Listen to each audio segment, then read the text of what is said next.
Hello दोस्तों, दृष्टि IAS के न्यूज़ प्रोग्राम में आपका स्वागत है और मैं हूं हिमांशु।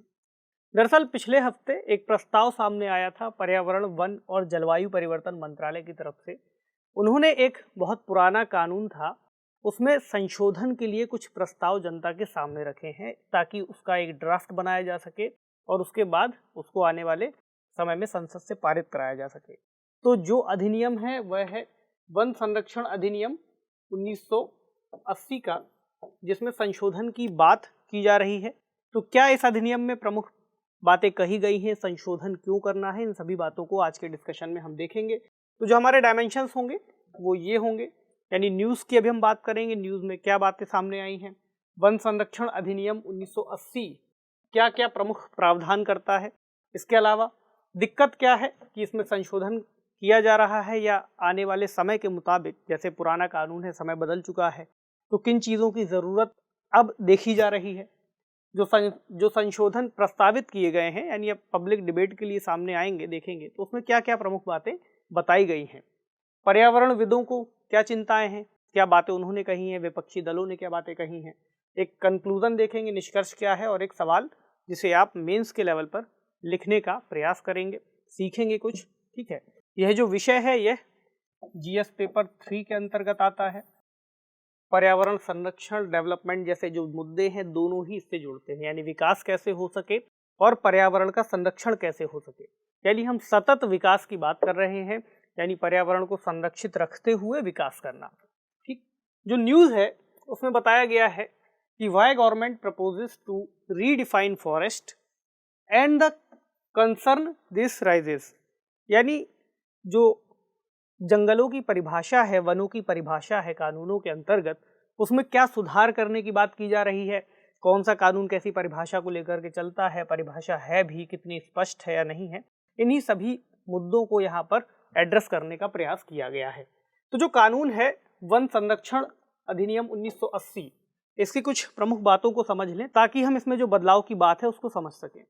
तो यह कानून 25 अक्टूबर 1980 से लागू है, और जब इसे उस समय लागू किया गया था तब पूरे देश में लागू था, विशेष रूप से जम्मू कश्मीर वाले राज्य को छोड़ करके।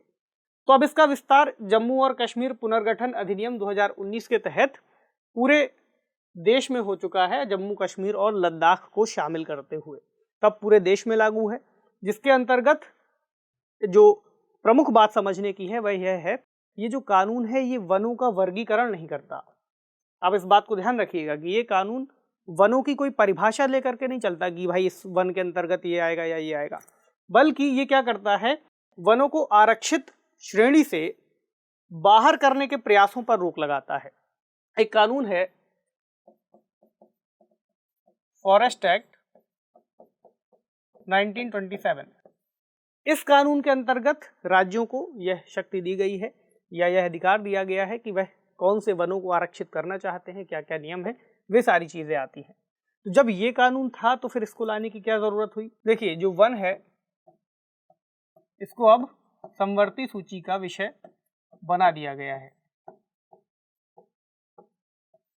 तो ऐसे प्रावधान जो राज्य कर रहे हैं किसी क्षेत्र को वन घोषित करने के लिए, या मान लीजिए आने वाले समय में राज्य अपनी शक्तियों का उपयोग करते हुए किसी वन क्षेत्र को वन भूमि से हटाना चाहते हैं या किसी निजी उपयोग की अनुमति देना चाहते हैं, तो अब एक रूट डेवलप किया गया था इस कानून के जरिए कि ऐसा कोई भी कानून या ऐसी कोई भी नियम जो राज्य सरकार बनाएंगे तो वह तब तक मान्य नहीं होगी जब तक इसको केंद्र सरकार से परमिशन नहीं मिल जाती। तो परमिशन का एक रूट, एक चैनल डेवलप किया गया कि केंद्र सरकार यहाँ पर मध्यस्थ के रूप में आए। तो हमें दिखता है कि वनों के संरक्षण के लिए और एक लेयर और बना दी गई कि अब केंद्र सरकार से भी मंजूरी की आवश्यकता होगी, यानी केंद्र सरकार अब अप्रूव करेगी कि किन चीज़ों को मंजूरी दी जानी है।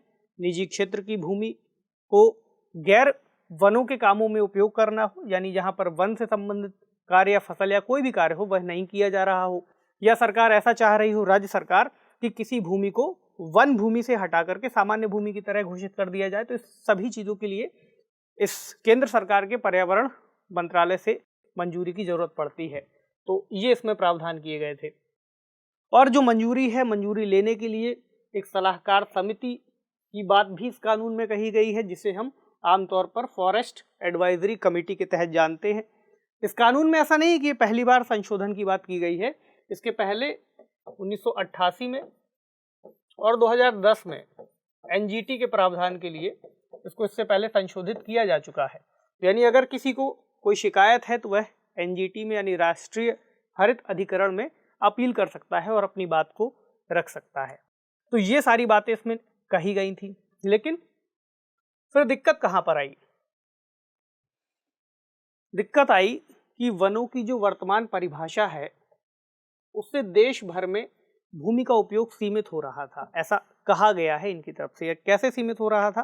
देखिए, जो भी क्षेत्र वनों के अंतर्गत आते हैं तो उनके उपयोग में यदि वह निजी व्यक्ति हो, निजी भूमि हो, उसके भी उपयोग के लिए, या फिर कोई मंत्रालय है, मान लीजिए हम रेलवे मंत्रालय की बात करें, सड़क परिवहन मंत्रालय की बात करें, तो यदि उन्होंने पहले से कोई भूमि अधिग्रहित कर ली हो और डेवलपमेंट के प्रोजेक्ट उनको शुरू करने हो, उस समय के लिए भूमि यदि छोड़ दी गई, उसमें पेड़ पौधे उगाए या अच्छा खासा वृक्ष लग गए, तो उसके बाद भी उनको मंजूरी लेनी पड़ेगी पर्यावरण मंत्रालय से। तो यहाँ पर एक चैलेंज होता है कि जब वह भूमि उनकी थी ही, उसके बाद भी अगर वहाँ से किसी भी तरह के पेड़ को काटा जाना है तो मंजूरी चाहिए।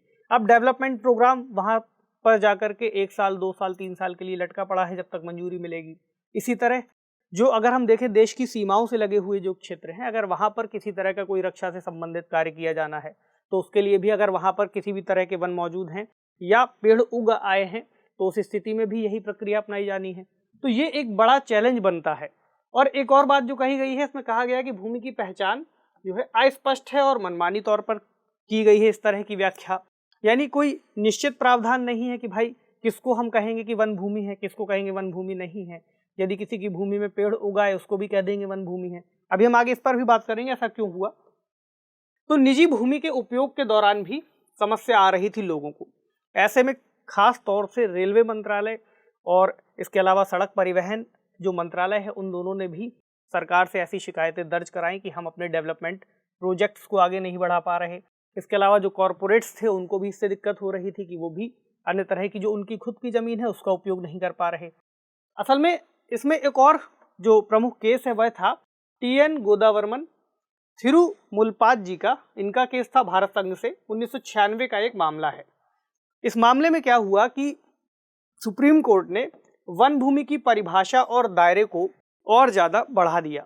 सुप्रीम कोर्ट ने इस बात को स्पष्ट किया कि जो भी भूमि वन क्षेत्रों के अंतर्गत मौजूद है या उसमें पेड़ पौधे लगे हैं उनको भी वन क्षेत्र माना जाएगा। यानी एक तरीके से ऐसी निजी भूमि जिसमें यदि कुछ समय के लिए उपयोग नहीं की गई है और पौधे उगाए हैं वह भी डीम्ड फॉरेस्ट के अंतर्गत आएगी, वन भूमि के तहत उसको मान लिया जाएगा। या फिर अगर किसी जमीन में, किसी भूमि में पुनर्वनीकरण भी करना है और वहां पर पहले से कुछ पौधे लगे हुए हैं तो उनको भी साफ करने के लिए, हटाने के लिए फिर से हमें मंजूरी लेनी होगी।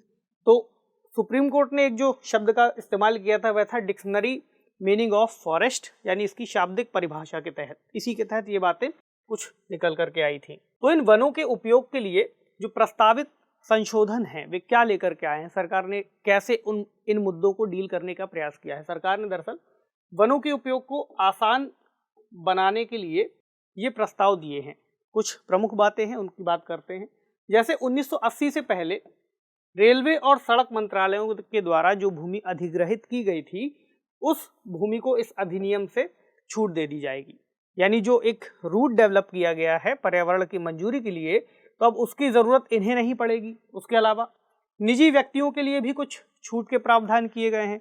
जैसे 250 स्क्वायर मीटर तक के लिए सीधा सीधा वन टाइम उनको एक्सटेंशन दे दिया जाएगा, यानी रिलैक्सेशन मिल जाएगा। आप 250 स्क्वायर मीटर तक की भूमि पर सीधे निर्माण कर सकते हैं अपने किसी भी प्रमुख हित के लिए जो आपका स्पष्ट रूप से बताया जा सके। इसके अलावा अंतर्राष्ट्रीय सीमाओं के पास जो रक्षा परियोजनाएं चलाई जाएंगी, जो सीमावर्ती देश हैं, क्षेत्र हैं, उनको भी इससे छूट दी जाएगी। तो वहाँ पर भी जो प्रोजेक्ट है अगर वह पर्यावरण मंजूरी के आधार पर ही रुके हुए हैं तो उनको छूट मिल जाएगी। ऐसे बहुत सारे मामलों की वजह से न्यायालय में या फिर एनजीटी के सामने ऐसे बहुत सारे वाद बढ़ते रहते हैं, हम देखते भी हैं। ठीक, इसके अलावा वन भूमि से तेल और प्राकृतिक गैस निकालने की अनुमति दी जाएगी, लेकिन इसके लिए विशेष रूप से एक्सटेंडेड रीच ड्रिलिंग जब तक ना आजमाई जाए तब तक ऐसी छूट नहीं दी जाएगी। तो यह एक प्रक्रिया जरूरी है। ये क्या होती है, आपने देखा होगा बहुत बड़ी तकनीक का इस्तेमाल करते हुए मशीनों के तहत, मान लीजिए इस क्षेत्र में वन लगे हुए हैं, तो एक इस स्थान से एक लंबी प्रक्रिया के तहत यहाँ से अगर हमें कोई खनन करना है या कोई उत्पाद निकालना है तो उस तक ड्रिलिंग की प्रक्रिया आजमाई जाएगी और यहाँ से भी उत्खनन कर लिया जाएगा। तो ये एक प्रक्रिया है एक्सटेंडेड रीच ड्रिलिंग वाली, इसकी यहाँ पर चर्चा की गई है, याद रखिएगा। इसके अलावा अधिनियम के तहत आने वाली जो सड़कें हैं, सड़कों के किनारे आपने देखा होगा कि इस तरीके से जो है वनों को लगा दिया जाता है।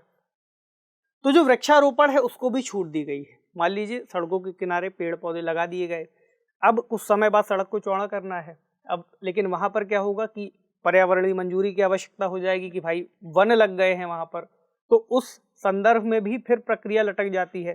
तो इसको छूट दे दी गई है कि अगर ऐसी कोई ज़रूरत पड़े तो सीधे सीधे बनाया जा सकता है। मतलब छूट दे दी गई है का मतलब ऐसा प्रस्ताव इसमें किया गया है। ठीक है, अब चिंताएं क्या हैं?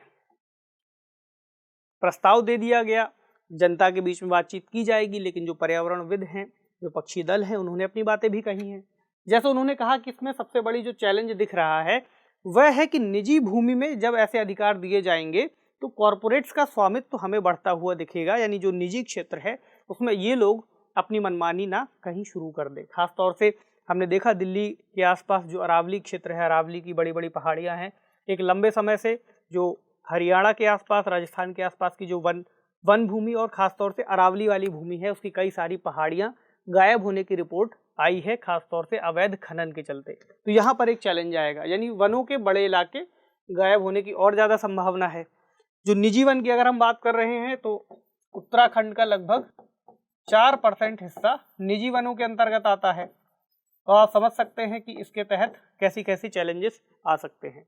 इसके अलावा जो आदिवासी लोग हैं और वनवासी समुदाय है, उनका मुद्दा इसमें एड्रेस होता हुआ नहीं दिख रहा। खासतौर से यदि ऐसी कोई स्थिति बनती है जहां पर वन भूमि का यदि उपयोग शुरू किया जाएगा निजी क्षेत्रों के अंतर्गत या किसी मंत्रालय के अंतर्गत, तो वहां पर यदि कोई समुदाय मौजूद है तो उसके मुद्दे को किस तरीके से डील किया जाएगा, ये भी एक चैलेंज है।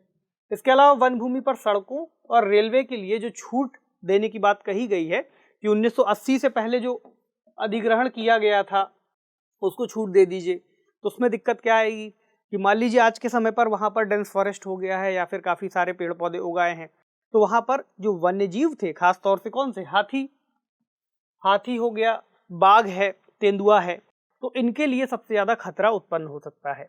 ये एक चैलेंज है। इसके अलावा निजी वनों पर निजी आवासों के लिए छूट देने से वनों का एक तरीके से विखंडन होता हुआ दिखेगा, यानी बीच में घर आ गया, वन चारों तरफ से था, इससे रियल एस्टेट जैसे वहाँ पर कंस्ट्रक्शन वाले काम भी बढ़ सकते हैं। तो एक ओवरऑल ये पूरा इसको लेकर के चैलेंज वाला मामला था।